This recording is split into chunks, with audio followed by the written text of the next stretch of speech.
Hello, Paul here from Green Gorilla Automation. It's time for episode 5 of this 20-minute rant, 20-minute warble. I don't know what you'd call it. I've got two things. I've got my Pomodoro 20-minute timer, and I've got my little post-it of the 3 things we're going to talk about today. Like I said, it's a one take. It's just my personal opinion on where things are right now and where we're headed. And when I say headed, I'm literally on about for the next 3 months. I can't think any further ahead than that. I'm just going to move this microphone because it does look ridiculously close to my face. Maybe that's a bit better. Okay, maybe it's not so. Have a drink of water as well. Guys, it's going well, isn't it? Okay, so the first thing on my post-it is about quarter 2. So it's the 10th of April today, 2026, and our business quarters run to the calendar year. So January to March is just finished. So what does that mean? It means that we can reflect on the first 90 days of the year, and we're planning, well, we should have planned already our next 90 days, which will take us to roughly, well, it will take us to the end of June, not roughly, 30th of June to be precise. So I think any transition in business to like a new quarter is a good time to do a retrospective with the team. We do that every 2 weeks anyway, but to do it on a strategic level. The other thing, what do? We kind of really look forward and go, what do we want the business to look like? And what do we need to do and take accountability and ownership for so that we don't repeat necessarily Q1? And so there's kind of 3 or 4 things that came out of this conversation as a team that I'm just going to share openly. I've posted it on LinkedIn. Yeah, it's just, I think it's an honest reflection. So one of the things that strikes me most about where we are right now is for the last 14 years, my company, largely traditional project development. I'm qualified Scrum Master from 2000 and I want to say 5. It was a long time ago. 2005 I became a qualified Scrum Master. And I've implemented Scrum into different businesses. I'm currently helping a company adopt Scrum. As of our strategic meeting, we are dropping Scrum. So we're not dropping all the aspects of it. We've run like a kind of a bit of a hack job anyway of Scrum to fit the type of work that we do, but we're dropping it. So that's the first thing. The project management methodology that's worked for us for 14 years, we're stopping it dead. The second thing is kind of linked to the billable hour. We use different software and we track our time. So traditionally, it's been a case of something comes in, we estimate it in story points, or we have been doing hours lately. We then check those hours against estimates. We then lock in a job. A job should take so many hours. And then effectively have a report at the end that says how many hours did it actually take to improve our estimates. We've just killed time tracking in the company. So we've got, let me just remember what I've just said. So we've got Scrum is going, or gone, and time tracking is gone. And it all relates to the fact of like kind of the industry and where we are right now, which is I've known this for a long time, but I've described it as to the team that it's just lip service is the honest answer, is we have to embrace value-based pricing, because with our experience and what we can ship and what we can deliver, we have all of the quality controls in place of a traditional software development company and now AI consultancy, but we can deliver it in a tenth of the time. So the real message is speed is our superpower. In the classic, like, that's a really bad triangle. It's around the wrong way. There you go. I can't even do it. It looked more like a rhombus. In the classic thing of a triangle, you can have either, is it quality, time and price, or cost? So quality, time and cost. And the classic business context was you can only ever have 2. It's just not the case anymore. Speed and quality are now hand in hand. You can create the most documented, tested, I've spoken about this in previous episodes, but a quality piece of software. We have about 11 different agents to run over when we do a code analysis of our own stuff. And that looks everything from security to maintainability to pen testing to documentation, code coverage when it comes to unit testing. We're operating at a speed that is unparalleled in the complete history of the business. So what this made us do is sit there on Tuesday of this week and ask the question, are our operational kind of processes designed for this type of work? And they're not. So it's not that we're throwing the baby out with the bathwater, so to speak, but we're literally gone, that is all built around large development projects. It's built around really complex developments that need to be broken down into epics and user stories, and we need multiple teams running across this, and it's like really large scale development teams. Scrum is amazing, but actually that's not us anymore. And so we are tearing down the walls of our own operations. And it's all come through retrospectives. It's come through conversations with people that we know, like, and trust, people who've lived through this. And it's about transitioning to value-based pricing based on the fact that just because we can do it in a tenth of the time, does that now mean that we need 10 times the amount of clients? And it doesn't. So we're fundamentally redesigning our offers. We're putting recurring revenue at the heart of our business model.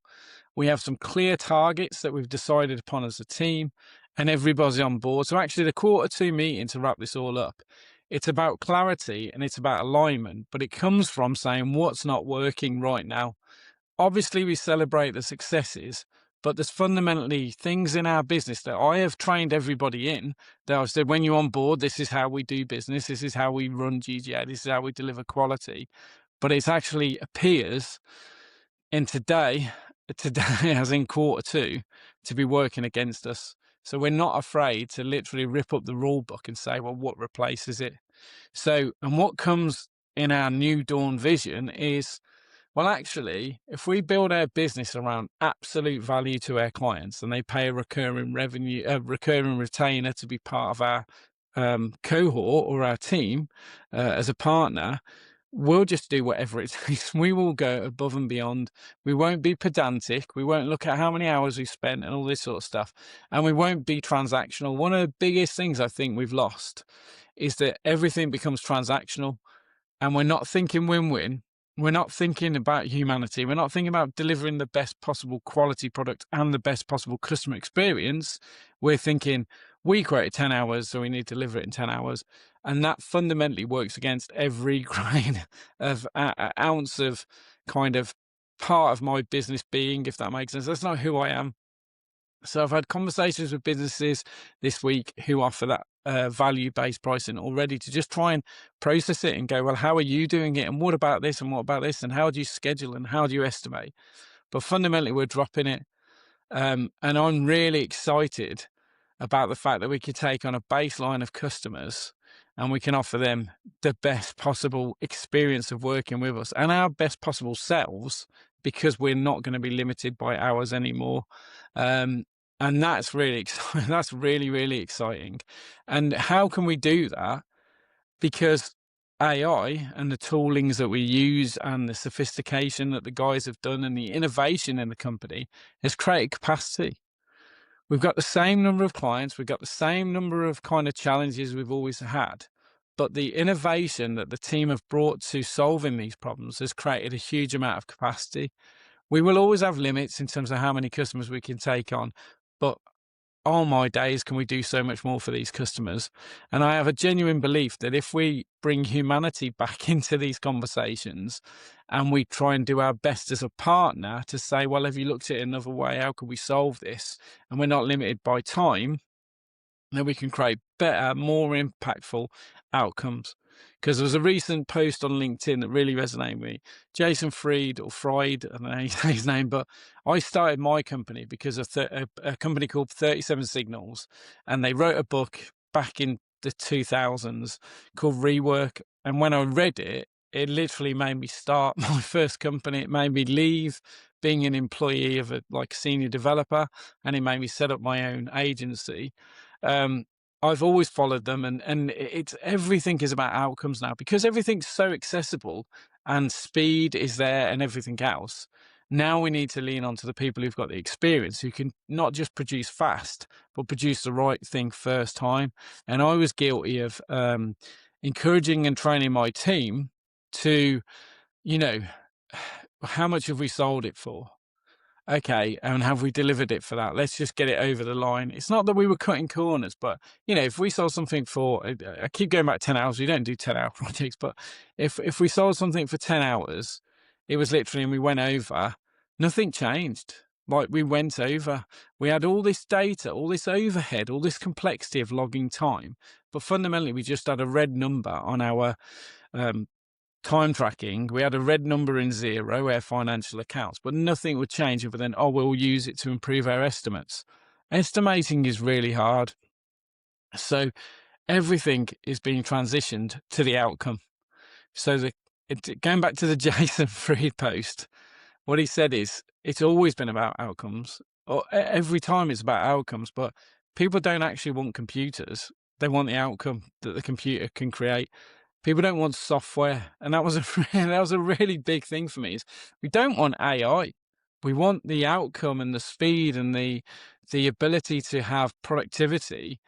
We don't want AI. We don't want a computer. We actually don't want software. And as a software company, I was like flabbergasted by it because one, it was really true, but it made me question everything. So as a team, we've taken that to heart as well, because fundamentally, one of the examples of a transactional challenge that we've had is we do unlimited bugs if you have support at the moment, but we've never managed to sell kind of like the next tier of support, which was always like, we'll do all the security upgrades, we'll do all the bug fixing, we will apply all the security patches, we will upgrade the frameworks. But there was always this thing called change request, which was, we'll do all that for everything you've got right now, but if you want anything new, we will quote you by the hour to achieve that. And that's not what the clients want. And it actually is a cause of contention. It's a cause of conflict because you get into the hairy debate of, is it a bug or is it a undocumented feature?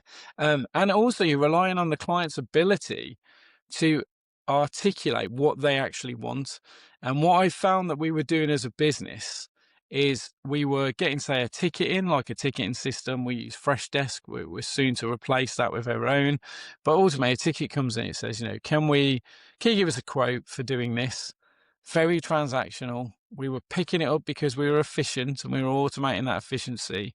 And what were we doing? We were basically taking it verbatim. Client knows best. We were then putting it into our solutions and time. We were estimating it and working on how to estimate even more efficiently, accurately, and get it over to the client. And we didn't ask any questions. It's not fair on my team. We did, but it was all over email. And so just a really recent example is I've gone, hang on, AI is making us 10 times faster. The quality is going through the roof.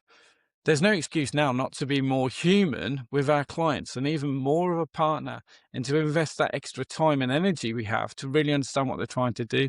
Case in point, yesterday we had a meeting with a long-standing client. I don't think I'd spoke to them for 12 months, which was that's on me. That's unacceptable. They asked for one thing. When we actually had the conversation, we understood the why do you do it? Why now?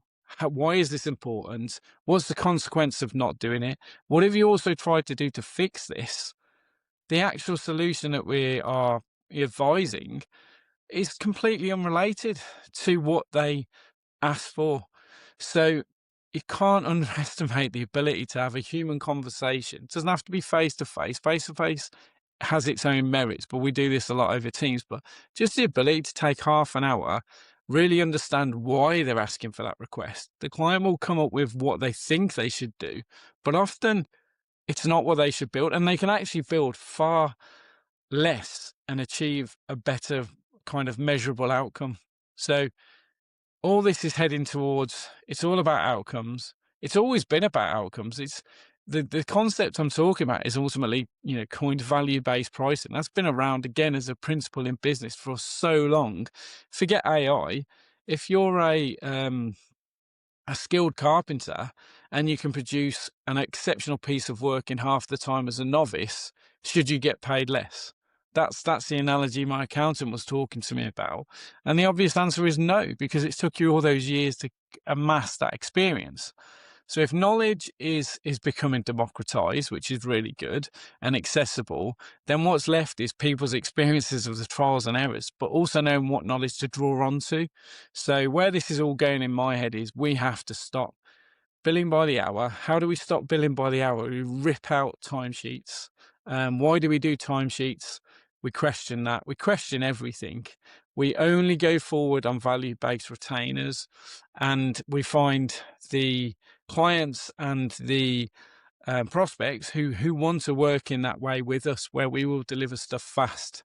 The last analogy to wrap up around this whole speed thing is where we were being, let's just call it what it is, dishonest. So one of my biggest, I guess, values is brutal honesty. So what was happening was we would get a request in from a client. In order to estimate that request, we do quite a lot of research. We look at the code. We use AI to help us with those estimates so that they're as accurate as they can, because we've learned throughout the years humans are terrible at estimating. It's quite good to have an impartial estimate. But if we're only focused on hours, what it was doing is it was able to do something super quick. And in the estimating process, it was almost like, well, I've done it. Here it is. The only thing left to do is test it. So the story in my head is the client requested it. We had capacity. So I think we got onto it the same day. By the close of play, we had the estimate. People were confident. We knew what we were doing. This is still very transactional. And then what happened was we sent it over to the client. I called them up using my humanity, and we got it signed off. And I was like, win. Then what we proceeded to do, which I'm embarrassed about, and I guess the point of this video is to fess up sometimes, we sat on it. So we wanted to create the illusion of, time. So I think we did it on the Thursday, and I'm pretty sure against all my own values, said, I'll put something in the diary for next Wednesday because that's the acceptable amount of time that they would expect for us to then hand it back over. And I think that is such flawed thinking on so many levels, because the reality is speed is our superpower. What better experience for a client to have than to have a request, not worry about how long it's going to take, and to get it the same day? The client doesn't want the software. They don't want the process around change requests. They don't want anything other than the outcome. And the quicker we can get the outcome to a quality releasable thing onto the server, surely that's got to be the best thing. And so surely if we are leaning into quality and speed, and the client is getting what they want in an even faster fashion, it will lead to an increased, revenue from that client, but also it will lead to referrals and testimonials and reviews. So I didn't intend to talk so much about kind of where my head's at in terms of the business, but over the next few months, next few videos, I'll lean into this and I'll report back on, is it a disaster? Have we reverted back? But the idea going forward is Erin, the project manager's on holiday for a week. We're going to continue next week as we are with like the strategic plan rolling out. I keep seeing my mic disappearing. We're going to roll out the strategic plan the week she's back, which will be the start of May. And on the advice of my accountants, I was like, we've always had a mentality of like trial and error. So I was like, oh, we'll kill it after a month and go back if it doesn't work. And he was like, no, give it 6 months. Make the decision quickly, but stay at it. Don't just be jumping around left, right, which I think is great advice. Last thing I was going to talk about that I can't talk about because of time is Claude Cowork. I've talked about Whisper Flow. I've talked about Claude Cowork today on the podcast with Sean on Control Alt Dev podcast. Wow. Claude Code is revolutionary for a founder, for a CEO, for a business owner, for anybody in business, Claude Cowork with scheduled tasks is the next phase of AI that is here right now, that is so accessible. You don't have to be a developer to understand it. The power, the accuracy, and the ability to give it tasks and for it to go and complete those tasks is absolutely phenomenal. So I will do a follow-up video. Oh, there we go. Just on Claude Code, because I think I could talk for hours on it. I can give some real world examples of exactly how we've used it in our business to get to these decisions. So thank you for watching. I've been Paul Rhodes from Green Gorilla Automation.